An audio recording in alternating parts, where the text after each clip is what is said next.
Good day everyone, welcome to our math room. Today we will be learning about FOIL method. So, FOIL method is used in multiplying binomials, meaning to say expressions having two terms. So, FOIL, the word FOIL came from F first, O for outer, I for inner, and L for last. So, meaning to say the terms. So, for example, we have multiplying the quantity of x plus 2 and the quantity of x plus 1. So first, step by step, we are going to identify which of these terms are our first terms, outer terms, inner terms, and last terms. So let's start with the first term. So we will label it with F. So our first terms are, so since these are our binomials, so in the first binomial x plus 2, our first term is x.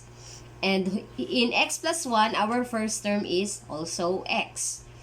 And then outer terms. So yung outer terms natin, yun yung mga nasa dulo, extreme, no? Very extreme. So yung outer terms natin, we have x in this binomial and then 1 in this binomial. So, sila yung mga outer terms, parang nasa labas. We have inner terms. We have here, in x plus 2, we have 2. And then, in x plus 1, we have x. So, yung inner terms natin, yung dalawang nandito sa parang nasa gitna, no? Then, we have our last term. So, yung last terms talaga, yung last term ng binomial. So, sa x plus 2, yung last term nito is si 2.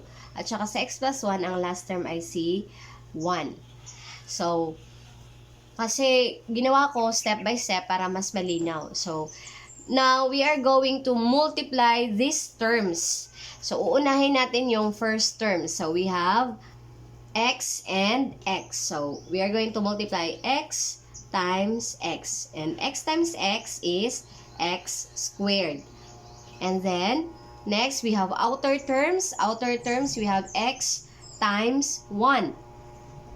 So, x times 1, you could put 1x or x. Same lang yan siya. Then, from inner terms, we have inner 2 times x. 2 times x. And 2 times x is 2x. And then, the last terms, we have 2 times 1. 2 times 1 is 2.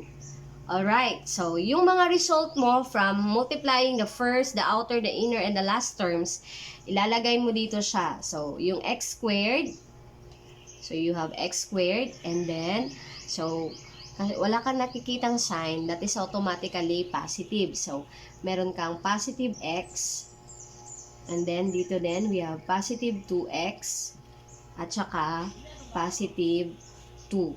So, ito na ba yung final answer natin?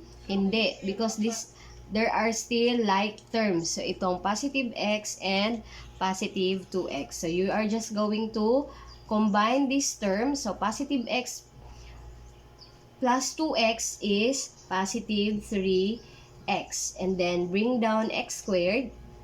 And also, bring down positive 2. So, your final answer in multiplying x plus 2 and x plus 1 is x squared plus 3x plus 2 using FOIL method. So, I hope you learned something from this video. So, comment down kung ano pa yung gusto ninyong topic na i-discuss natin specifically in mathematics. So, do not forget to like, follow, and subscribe Teacher Rosas in my social media accounts. Bye! See you next time!